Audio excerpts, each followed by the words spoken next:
എവിടെയും മദ്യവും മയക്കുമരുന്നും വരുത്തിവെക്കുന്ന വിനകളെ കുറിച്ചുള്ള ചർച്ചകൾ ദേശത്ത് ഉയരുമ്പോൾ അമ്മമാരെയും പെങ്ങന്മാരെയും അപ്പനെയും ഒക്കെ കൊന്നുകളയുവാൻ യാതൊരു മടിയുമില്ലാത്ത നാടായി നമ്മുടെ നാട് മാറുമ്പോ ഇതിൽ നിന്നൊക്കെ പുറത്തു വരുവാൻ സർവശക്തനായ ദൈവം മനുഷ്യന് ഒരുക്കിയിട്ടുള്ള ഒരു മാർഗമുണ്ട്, സനാതനമായ സത്യ സുവിശേഷം. ആ സത്യസുവിശേഷത്തിന്റെ മാർഗത്തിലേക്ക്, യേശു ക്രിസ്തുവിന്റെ ജീവമാർഗത്തിലേക്ക് നിങ്ങളേവരെയും ക്ഷണിച്ചുകൊണ്ട് ഒരു ക്രിസ്തീയ ഗാനത്തോടുകൂടി ഒരു ലഘു സന്ദേശം നിങ്ങളെ അറിയിക്കുവാൻ ആഗ്രഹിക്കുന്നു. നിങ്ങളുടെ വിലയേറിയ ശ്രദ്ധയും സമയവും ഞങ്ങൾ സ്വാഗതം ചെയ്യുന്നു. ദൈവം സഹായിക്കട്ടെ.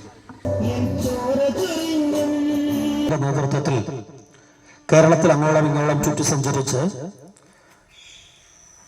വർദ്ധിച്ചു വരുന്ന ലഹരിമരുന്ന്, മദ്യം, മയക്കുമരുന്ന് ഇവയുടെ ഉപയോഗത്തിനെതിരെയുള്ള ബോധവൽക്കരണവും അതിൽ നിന്ന് പുറത്തു വരുവാൻ മാനവകുലത്തിന് ദൈവമൊരുക്കിയിട്ടുള്ള ഏകമാർഗമായ യേശുക്രിസ്തുവിന്റെ സത്യസുവിശേഷവും ഞങ്ങൾ അറിയിച്ചു വരുന്നു. ഒരു ലഘു സന്ദേശം നിങ്ങളോട് അറിയിക്കുവാൻ ഞങ്ങൾ ആഗ്രഹിക്കുകയാണ്. ഈ സന്ദേശം നിങ്ങളോട് അറിയിക്കുന്നത് ഒരു ഇസ്ലാമിക പാരമ്പര്യത്തിൽ ജനിച്ചു വളർന്ന് ഇസ്ലാമികമായ എല്ലാ ആചാരങ്ങളും കർമ്മങ്ങളും ഒക്കെ ചെയ്ത് ജീവിച്ചു. എങ്കിലും ജീവിതത്തിന്റെ പ്രതിസന്ധികളുടെയും പ്രതികൂലങ്ങളുടെയും നടുവിൽ താൻ വിശ്വസിച്ച മതത്തിനോ താൻ വിശ്വസിച്ച ആചാരങ്ങൾക്കോ ഒന്നും തന്നെ വിടുവിക്കാൻ കഴിയാതെ പോയപ്പോ മരണം മാത്രം മുമ്പിൽ കണ്ട നിമിഷത്തിൽ തനിക്ക് വേണ്ടി ഇറങ്ങി വന്ന സ്നേഹം പകർന്നു നൽകി തന്നെ മാറോടണച്ച് സ്നേഹിച്ച യേശു ക്രിസ്തുവിന്റെ സത്യസുവിശേഷം പ്രിയ ശിഹാബുദ്ദീനും കുടുംബവും കേരളത്തിലെമ്പാടും ചുറ്റി സഞ്ചരിച്ച് ഈ സദ്വർത്തമാനം, ഈ സത്യസുവിശേഷം ജനത്തോട് അറിയിച്ചുകൊണ്ടിരിക്കുന്നു. ഒരല്പസമയം യേശു ക്രിസ്തുവിന്റെ സത്യസുവിശേഷത്തിന്റെ സന്ദേശം ഈ ദേശത്തോട് അറിയിക്കുവാൻ കർത്തൃദാസൻ ശിഹാബുദ്ദീനെ സ്നേഹത്തോടെ ക്ഷണിക്കുന്നു. ദൈവത്തിന്റെ അതിപരിശുദ്ധമാകുന്ന നാമം വാഴ്ത്തപ്പെടുമാറാകട്ടെ. ദൂരസഞ്ചാരത്തുമായി ഈ ശബ്ദപരിധിക്കുള്ളിൽ ഞങ്ങളെ ശ്രദ്ധിച്ചുകൊണ്ടിരിക്കുന്ന എല്ലാ നല്ലവരായ പ്രബുദ്ധരായ ദേശനിവാസികൾക്കും അഖിലലോകരക്ഷിതാവും മാനവകുലത്തിന്റെ വീണ്ടെടുപ്പുകാരനുമായ ശ്രീ യേശു ക്രിസ്തുവിന്റെ അതുല്യമാകുന്ന നാമത്തിൽ ഞങ്ങളുടെ സ്നേഹവന്ദനത്തെ അറിയിക്കുകയാണ്. വിശുദ്ധ വേദപുസ്തകം നാം പഠിക്കുമ്പോൾ വ്യക്തമായി തിരുവഴുത്തിൽ ഇപ്രകാരം വിളിച്ചു പറയുന്നു: യേശുക്രിസ്തുവിന്റെ രണ്ടാം മടങ്ങിവരവിനോടുള്ള ദൈവത്തിന്റെ വചനം ഇങ്ങനെ നമ്മോട് വിളിച്ചറിയിക്കുന്നു: ഇതാ ഞാൻ വേഗം വരുന്നു, ഓരോരുത്തരും അവനവന്റെ പ്രവർത്തിക്ക് തക്കവണ്ണം കൊടുപ്പാൻ പ്രതിഫലം എന്റെ പക്കലുണ്ട് എന്ന് തിരുവെഴുത്ത് വ്യക്തമായി നമ്മോട് പ്രസ്താവിച്ചിരിക്കുന്നു. ഈ കാലഘട്ടങ്ങളിൽ നാം കണ്ടുകൊണ്ടിരിക്കുന്ന ദൈനംദിനമായ സംഭവങ്ങളൊക്കെ മനുഷ്യ മനസ്സാക്ഷിയെ പോലും മരവിപ്പിക്കുന്ന നിലവാരത്തിലുള്ള അനിഷ്ട സംഭവങ്ങൾ ഇന്ന് നടമാടിക്കൊണ്ടിരിക്കുന്നു എന്നുള്ള നഗ്നമായ സത്യം എവിടെയും നമുക്ക് കാണുവാൻ കഴിയുന്നതാണ്. രാജ്യങ്ങൾ തമ്മിലടിക്കുന്നു, ജാതിയോടടിക്കുന്നു, മനസ്സിന് ഒരു കോഴയുടെ പോലും വില കൊടുക്കാതെ മനുഷ്യന്റെ കരുത്ത് തലയറുത്ത് തള്ളിക്കൊണ്ടിരിക്കുന്ന ഒരു കാലഘട്ടം ഇന്ന് നമ്മുടെ മുമ്പിൽ നടമാടിക്കൊണ്ടിരിക്കുന്നു എന്ന് നമുക്ക് മനസ്സിലാക്കാൻ കഴിയുന്നതാണ്. കഴിഞ്ഞ ദിവസത്തെ വാർത്തകൾ നാം കേട്ടുകൊണ്ടുണർന്നത് തിരുവനന്തപുരം എന്ന് പറയുന്ന ജില്ലയിൽ മാതാപിതാക്കൾ ആറ്റുനോറ്റ് വളർത്തിയ 24 വയസ്സ് മാത്രം പ്രായം വരുന്ന ഒരു ചെറിയ യൗവനക്കാരൻ തന്റെ മുത്തശ്ശിയുടെ കഴുത്തിൽ കിടന്ന മാല തനിക്ക് കൊടുക്കാൻ വിസമ്മതിച്ചതിന്റെ പേരിൽ തന്റെ മാതാവിനെയും തന്റെ മുത്തശ്ശിയെയും താൻ സ്നേഹിച്ച പെൺകുട്ടിയെയും തന്റെ സ്വന്തം സഹോദരനെയും ചുറ്റിക കൊണ്ട് തലക്കടിച്ച് കൊല്ലുന്ന നിലവാരത്തിൽ മനുഷ്യന്റെ മനസ്സാക്ഷി മരവിച്ചുപോയി എന്നുള്ള നഗ്നമായ സത്യമാണ് ഈ സംഭവങ്ങൾ നമ്മെ വിളിച്ചറിയിക്കുന്നത്. വിദ്യാഭ്യാസമില്ലാത്തത് കൊണ്ടല്ല, ഇങ്ങനെയൊക്കെ ഈ ലോകത്ത് സംഭവിച്ചുകൊണ്ടിരിക്കുന്നത് ഗുരുക്കന്മാരില്ലാഞ്ഞിട്ടല്ല, സാമുദായിക സംഘടനകളില്ലാഞ്ഞിട്ടല്ല, മതഗുരുക്കന്മാരില്ലാഞ്ഞിട്ടല്ല, മറിച്ച് ദൈവത്തിന്റെ സ്നേഹം മനുഷ്യന്റെ ഹൃദയത്തിൽ ഇല്ലാത്തിടത്തോളം എത്രയൊക്കെ കേരളം സാക്ഷരതയിൽ 100% കൈവരിച്ചെന്ന് അവകാശപ്പെട്ടാലും മറ്റു മനുഷ്യന് അവന്റെ പ്രാണനെ വില കൽപ്പിക്കുവാൻ കഴിയാതെ, രക്തബന്ധങ്ങൾക്ക് വില കൽപ്പിക്കുവാൻ കഴിയാതെ, ചുറ്റിക കൊണ്ടിങ്ങനെ അടിച്ചുകൊള്ളുകയും വാളുകൊണ്ട് വെട്ടിക്കൊല്ലുകയും കുത്തിക്കൊലപ്പെടുത്തുകയും ചെയ്യുന്ന ഒരുപാട് അഫ്വാന്മാർ ഇനിയും ഈ ലോകത്തിൽ എഴുന്നേൽക്കുമെന്നുള്ളതിന് ഒരു മാറ്റവുമില്ല എന്ന് നമുക്ക് വ്യക്തമായി മനസ്സിലാക്കുവാൻ കഴിയും. കാരണം ഈ ലോകം ഇന്ന് അതിന്റെ നാശത്തിലേക്ക് കുതിച്ചുകൊണ്ടിരിക്കുകയാണ്. യൗവനക്കാരായിരിക്കുന്ന പ്രിയപ്പെട്ടവർ മദ്യവും മയക്കുമരുന്നും ഒക്കെ ഉപയോഗിച്ചുകൊണ്ട് ഉന്മാദാവസ്ഥയിലായി സുബോധം നഷ്ടപ്പെട്ടവരെ പോലെ, നാൽക്കാലികളെ പോലെ ലജ്ജിപ്പിക്കുന്ന നിലവാരത്തിൽ ഇരുകാലികളെന്ന് അഭിമാനിക്കുന്ന മനുഷ്യൻ ഇന്ന് അധപ്പതിച്ചുകൊണ്ടിരിക്കുന്നു എന്നുള്ള നഗ്നമായ സത്യമാണ് നമ്മെ ഓരോ ദിവസത്തെയും നവമാധ്യമങ്ങൾ നമ്മെ വിളിച്ചറിയിച്ചു കൊണ്ടിരിക്കുന്നത്. എന്തുകൊണ്ടാ ഇങ്ങനെ സംഭവിക്കുന്നത്? എന്തുകൊണ്ടാണ് ഇങ്ങനെയൊക്കെ അനിഷ്ട സംഭവങ്ങൾ നിരന്തരം നാം കേൾക്കേണ്ടി വരുന്നത്? പ്രിയമുള്ളവരെ, ഒരു പ്രാവശ്യമെങ്കിലും നാം ചിന്തിച്ചിട്ടുണ്ടോ? ഒരു ദിവസമെങ്കിലും രാവിലെ നാം ഉണർന്നെഴുന്നേൽക്കുമ്പോൾ സന്തോഷമായി സ്വസ്ഥതയോടെ നമുക്ക് ഉണർന്നെഴുന്നേൽക്കാൻ കഴിഞ്ഞിട്ടുണ്ടോ? ഈ ലോകം അതിന്റെ നാശത്തിലേക്ക് കുതിച്ചുകൊണ്ടിരിക്കുന്നു എന്നുള്ള നഗ്നമായ സത്യം ഈ നവമാധ്യമങ്ങളൊക്കെ നമ്മളെ വിളിച്ചറിയിച്ചു കൊണ്ടിരിക്കുക. ഇതിന് കാരണം ഒന്നേ ഉള്ളൂ, മനുഷ്യന്റെ ഹൃദയത്തിൽ വാഴുന്ന പാപമാണ് ഇതിന് കാരണം. മനുഷ്യൻ എത്രയൊക്കെ വിദ്യാഭ്യാസം കൊണ്ട് ഉന്നത സ്ഥാനത്തെത്തിയാലും, എത്രയൊക്കെ ഡിഗ്രികൾ കരസ്ഥമാക്കിയാലും, ഏതൊക്കെ ഗുരുക്കന്മാരിൽ നിന്ന് പഠിച്ചാലും ഇതൊന്നും അവനെ പാപത്തിൽ നിന്ന് വിടുവിക്കുന്നില്ല. അവൻ പാപത്തിന് അനീനതായി തന്നെ മാറിക്കൊണ്ടിരിക്കുന്നു. കാരണം എന്താണെന്നറിയാമോ?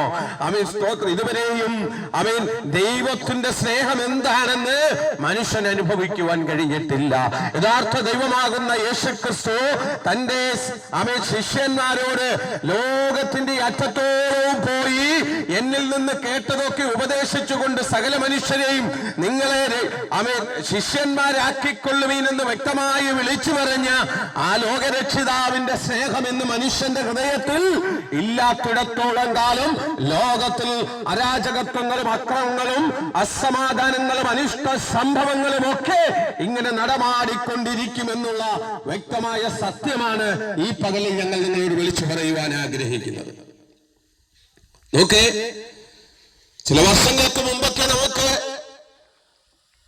മദ്യഷാപ്പുകളും ബിവറേജുകളും കള്ളഷാപ്പുകളും ഒക്കെ വളരെ ചുരുക്കമായി മാത്രമേ കാണുവാൻ കഴിഞ്ഞുള്ളൂ. എന്നാൽ ഇന്നതിന്റെ അവസ്ഥ മാറി. എവിടെയും മുക്കിലും മൂലയിലും ഒക്കെ മദ്യവും മയക്കുമരുന്നുകളും പുകയില ഉൽപ്പന്നങ്ങളും ഒക്കെ വിറ്റുകൊണ്ട് നാളെയുടെ ഭാവി വാഗ്ദാനമായിരിക്കുന്ന യുവതലമുറ നാശത്തിലേക്ക് ഇതൊക്കെ ഉപയോഗിച്ചുകൊണ്ട് മുന്നേറിക്കൊണ്ടിരിക്കുന്നു എന്നുള്ള വ്യക്തമായ സത്യം നമുക്ക് മനസ്സിലാക്കുവാൻ കഴിയുന്നതാണ്. എന്നെ കേൾക്കുന്ന പ്രിയമുള്ളവരെ, യഥാർത്ഥമായ ഒരു ദൈവത്തെ രുചിച്ചറിയുവാൻ കഴിയാതെ, യഥാർത്ഥമായ ഒരു ദൈവസ്നേഹം അനുഭവിക്കുവാൻ കഴിയാതെ, യോഗ്യനായ ഒരു ദൈവത്തെ സേവിപ്പാൻ കഴിയാതെ, അനുഗമിക്കുവാൻ കഴിയാതെ ജനം നാശത്തിലേക്ക് കുതിച്ചുകൊണ്ടിരിക്കുന്ന സാഹചര്യമാണ് ഇന്ന് നമുക്ക് കാണുവാൻ കഴിയുന്നത്. ഇതിലൊരു മാറ്റം സംഭവിച്ചേ പറ്റത്തുള്ളൂ. ഈ ലോകത്തിലെ നിയമങ്ങൾക്കോ, ഈ ലോകത്തിന്റെ ഗവൺമെന്റുകൾക്കോ, ഇവിടുത്തെ ഭരണാധികാരികൾക്കോ, നിയമപാലകർക്കോ ഇതിൽ നിന്ന് മനുഷ്യനെ പിന്തിരിപ്പിക്കുവാൻ കഴിയുകയില്ല എന്നുള്ള നഗ്നമായ സത്യം നാം മനസ്സിലാക്കേണ്ടിയിരിക്കുന്നു. ഇവിടെയാണ് ഞങ്ങൾ പ്രസംഗിക്കുന്ന സുവിശേഷത്തിന്റെ ആ നിസ്തുലത എന്ന് പറയുന്നത്. നരഭോജികളെ പോലും നരസ്നേഹികളാക്കി മാറ്റിയ ദൈവത്തിന്റെ സുവിശേഷം, സാക്ഷാൽ ക്രിസ്തുവാകുന്ന ഈ സുവിശേഷം ഏത് മനുഷ്യനെയും കഠിന ഹൃദയനെയും അവനെ മാനസാന്തരത്തിലേക്ക് വഴി നടത്തുന്ന സുവിശേഷമാണ്. ഞങ്ങൾ ഇന്ന് പകൽക്കാലം ഈ ദേശത്തോട് വിളിച്ചു പറയുന്ന മാറ്റമില്ലാത്ത ദൈവത്തിന്റെ നിത്യ സുവിശേഷം ഏതൊരു മനുഷ്യനെയും അവന്റെ പാപത്തിന്റെ അടിമത്തത്തിൽ നിന്ന് നിത്യരക്ഷയിലേക്ക് കരം പിടിച്ചുയർത്തുന്ന സുവിശേഷമാണ്. ഈ സുവിശേഷം കടന്നു ചെന്ന ഓരോ പട്ടണങ്ങളും, ഈ സുവിശേഷം കടന്നു ചെന്ന ഓരോ രാജ്യങ്ങളും, ഈ സുവിശേഷം കടന്നു ചെന്ന ഓരോ വ്യക്തികളും മാനസാന്തരത്തിലേക്ക് വരുവാനിടയായി തീർന്നിട്ടുണ്ട്. ഇരുട്ടിലിരിക്കുന്ന ജനം വലിയൊരു വെളിച്ചം കണ്ടു എന്ന് വിശുദ്ധ തിരുവെഴുത്ത് വ്യക്തമായി പ്രസ്താവിക്കുമ്പോൾ, ഞങ്ങൾ ദേശത്ത് വിളിച്ചു പറയുന്ന ഈ സത്യ സുവിശേഷം കേൾക്കുമ്പോൾ, പാപത്തിന്റെ അടിമത്തത്തിന് കീഴിൽ ഇരുട്ടിലായിരിക്കുന്ന ജനമേ, ഈ നിത്യ ക്രിസ്തുവിനെ രക്ഷിതാവായി സ്വീകരിച്ചുകൊണ്ട് പാപം വിട്ടൊഴിഞ്ഞ് മനസ്സിന് രൂപാന്തരം പ്രാപിച്ചവനായി ക്രിസ്തുവിനെ അനുഗമിക്കുവാൻ ഈ പകൽക്കാലം ഞങ്ങൾ നിങ്ങളോട് ആഹ്വാനം ചെയ്യുവാൻ താല്പര്യപ്പെടുകയാണ്. ഇത് ഞങ്ങൾ വിളിച്ചു പറയുമ്പോൾ ഞങ്ങൾ ഏതെങ്കിലും ഒരു മതത്തിൽ നിന്ന് മറ്റൊരു മതത്തിലേക്ക് ആളുകളെ കൂട്ടുവാൻ വേണ്ടി വന്ന വ്യക്തികളല്ല. ഇന്ന് ലോകത്ത് നടന്നുകൊണ്ടിരിക്കുന്ന സംഭവങ്ങളൊക്കെയും വിശുദ്ധ ബൈബിൾ മുന്നേ കൂട്ടി നൂറ്റാണ്ടുകൾക്ക് മുമ്പ് അവയെ വിളിച്ചു പ്രവചിച്ചു നൽകിയിരിക്കുന്ന സംഭവങ്ങളാണ് ഇന്നിവിടെ നടന്നുകൊണ്ടിരിക്കുന്നതെന്ന് നമുക്ക് മനസ്സിലാക്കുവാൻ കഴിയും. നോക്കിയേ, ഈ വിശുദ്ധ തിരുവെഴുത്തിൽ പറഞ്ഞിരിക്കുന്ന എല്ലാ സംഭവങ്ങളും ഇന്ന് ലോകത്തിൽ നടമാടിക്കൊണ്ടിരിക്കുകയാണ്. ഇതിന്റെ അവസാനം എന്താണെന്നറിയണ്ടേ? ലോകരക്ഷിതാവായിരിക്കുന്ന യേശു ക്രിസ്തു തന്നെ രക്ഷിതാവും ദൈവമായി സ്വീകരിച്ചു ജീവിക്കുന്ന ദൈവത്തിന്റെ സഭയാകുന്ന മണവാട്ടിയെ ചേർക്കുവാൻ ഇതാ വേഗം വരുന്നു എന്നുള്ള വ്യക്തമായ സത്യമാണ് ഈ അനിഷ്ട സംഭവങ്ങളൊക്കെ നമ്മോട് അവയെ വിളിച്ചു പറഞ്ഞുകൊണ്ടിരിക്കുന്നത്. അതുകൊണ്ട് ഞങ്ങളെ കേൾക്കുന്ന പ്രിയമുള്ളവരെ, ഇന്ന് പകൽക്കാലം താങ്കൾ ഒരുപക്ഷെ പാപത്തിന്റെ അധീനതയിൽപ്പെട്ട് കിടക്കുന്ന വ്യക്തിയായിരിക്കാം. മദ്യവും മയക്കുമരുന്നുമൊക്കെ ഉപയോഗിച്ചിട്ട് ഇതിൽ നിന്ന് എങ്ങനെ രക്ഷ നേടാൻ എന്ന് ചിന്തിക്കുകയും അതിന് കഴിയാതെ വീണ്ടും ആ പാപത്തിന്റെ അടിമത്തത്തിന് കീഴിൽ വീണിടക്കുന്ന ഒരു വ്യക്തിയാണ് താങ്കളെങ്കിൽ, ഞങ്ങൾ ഇന്ന് പകൽക്കാലം താങ്കൾക്ക് രക്ഷ പ്രാപിപ്പാൻ ഒരു വഴി പറയുന്നു. അത് യേശു ക്രിസ്തു എന്ന വഴി മാത്രമാണ്. ആ യേശു ക്രിസ്തു ഭൂമിയിലേക്ക് വന്നപ്പോൾ ഇങ്ങനെയാ വിളിച്ചു പറഞ്ഞത്, ഞാനാകുന്നു വഴിയും സത്യവും ജീവനും, എന്നെ അനുഗമിക്കുന്നവൻ വെളിച്ചത്തിൽ നടക്കുന്നു എന്ന് വിശുദ്ധ തിരുവെഴുത്തിൽ വ്യക്തമായി വിളിച്ചു പറഞ്ഞിരിക്കുക. അങ്ങനെയാണെങ്കിൽ ഇന്ന് പകൽക്കാലം പാപത്തിന്റെ അടിമത്തത്തിന് കീഴിൽ കിടക്കുന്ന, പാപഭാരം പേറിക്കൊണ്ട് കിടക്കുന്ന ഈ ലോകത്തിലെ സകല നാശത്തിലും അവൻ അധപ്പതിച്ചുകൊണ്ട് ജീവിക്കുന്ന മാനവരാശിയോട് ഞങ്ങൾക്ക് വിളിച്ചു പറയുവാനുള്ള ഒറ്റ സന്ദേശം എന്ന് പറയുന്നത് ലോകരക്ഷിതാവായിരിക്കുന്ന യേശു ക്രിസ്തുവിന്റെ സനാതന സുവിശേഷത്തിന്റെ സന്ദേശമാണ്. ഈ സന്ദേശം കേൾക്കുമ്പോൾ ഒരുപക്ഷെ നിങ്ങൾക്ക് ഞങ്ങളെ ഒരുപക്ഷെ ഉപദ്രവിക്കണമെന്ന് തോന്നിയേക്കാം. ഒരുപക്ഷെ ഈ സന്ദേശം കേൾക്കുമ്പോൾ ഒരുപക്ഷെ ഞങ്ങളെ ഇല്ലായ്മ ചെയ്യണമെന്ന് നിങ്ങൾക്ക് തോന്നിയേക്കാം. സാരമില്ല, ആർക്കെങ്കിലും അങ്ങനെ തോന്നിയാൽ അവയെ നിങ്ങൾ അമാന്തിച്ച് നിൽക്കേണ്ട കാര്യമില്ല. നിങ്ങൾ കടന്നു വരാം, ഞങ്ങളെ അടിക്കാം, ഞങ്ങളെ ഉപദ്രവിക്കാം. എങ്കിലും മാറ്റമില്ലാത്ത നിത്യരക്ഷയുടെ സുവിശേഷം ഞങ്ങൾക്ക് ദേശത്തോട് വിളിച്ചു പറഞ്ഞേ പറ്റത്തുള്ളൂ. കാരണം എന്താണെന്നറിയാമോ? പണ്ട് ചില വർഷങ്ങൾക്ക് മുമ്പ് ഈ ലോകത്തിന്റെ എല്ലാ ഇഷ്ടങ്ങൾക്കും ഇസങ്ങൾക്കും എല്ലാ ഇമ്പങ്ങൾക്കും അടിമപ്പെട്ട് ജീവിച്ചിരുന്നവരാ ഞങ്ങൾ കൂടെയുള്ള പലരും മദ്യവും മയക്കുമരുന്നുമൊക്കെ ഉപയോഗിച്ചിരുന്നവർ. മറ്റുള്ളവരെ അവയെ കൊല്ലുവാൻ വേണ്ടി പോലും ആക്രമിക്കുവാൻ വേണ്ടി പോലും ഇറങ്ങിത്തിരിച്ചിരുന്നവർ. പലരും പല പാർട്ടികളുടെയും ചട്ടുകമായി മാറിയിരുന്നവർ. രാത്രികാലം ഉറങ്ങാൻ കിടക്കുമ്പോൾ പോലും വടിവാളുകൾ കട്ടിലിനടിയിൽ നിരത്തി വെച്ച് കിടന്നിരുന്നവർ. അവരിന്ന് മാറ്റമില്ലാത്ത നിത്യരക്ഷയുടെ സന്ദേശവാഹകരായി മാറിയത് ഈ ലോകത്തിലെ ജ്ഞാനം കൊണ്ടല്ല, ഈ ലോകത്തിലെ ഏതെങ്കിലും ഗുരുക്കന്മാര് പറഞ്ഞു കൊടുത്തത് കൊണ്ടല്ല, മറിച്ച് ലോകരക്ഷിതാവായിരിക്കുന്ന യേശു ക്രിസ്തുവിന്റെ സ്നേഹം അവരുടെ ഹൃദയത്തിൽ ഇറങ്ങി വന്നപ്പോൾ അവർ കർത്താവിനെ ആ ലോകത്തിന്റെ മുമ്പിൽ സാക്ഷീകരിക്കുന്നവരായി, കർത്താവിന്റെ മാറ്റമില്ലാത്ത സുവിശേഷം ലോകത്തോട് വിളിച്ചു പറയുന്ന സുവിശേഷത്തിന്റെ സന്ദേശകരായി അവർ ഈ ദേശത്തും കടന്നു വരുവാൻ ഇടയായി തീർന്നിരിക്കുകയാണ്. അതുകൊണ്ട് ഞങ്ങളൊക്കെ മറ്റുള്ളവർക്ക് തലവേദനയായി ജീവിച്ചിരുന്ന വ്യക്തിയായിരുന്നു. കുടുംബത്തിനകത്ത് പോലും അവയെ സ്വസ്ഥത കൊടുക്കാതെ ജീവിച്ചിരുന്ന വ്യക്തികൾ അവയെ പലപ്പോഴും അസമാധാനം കൊണ്ടും നിരാശ കൊണ്ടും ആകുല ചിന്തകൾ കൊണ്ടും ജീവിതം പോലും അവസാനിപ്പിക്കുവാൻ വേണ്ടി ആഗ്രഹിച്ചിരുന്ന വ്യക്തികളായിരുന്നു ഞങ്ങളൊക്കെ. എന്നാൽ അത് ഞങ്ങളെ നാശത്തിലേക്ക് മാത്രമാണ് തള്ളിവിട്ടുകൊണ്ടിരുന്നത്.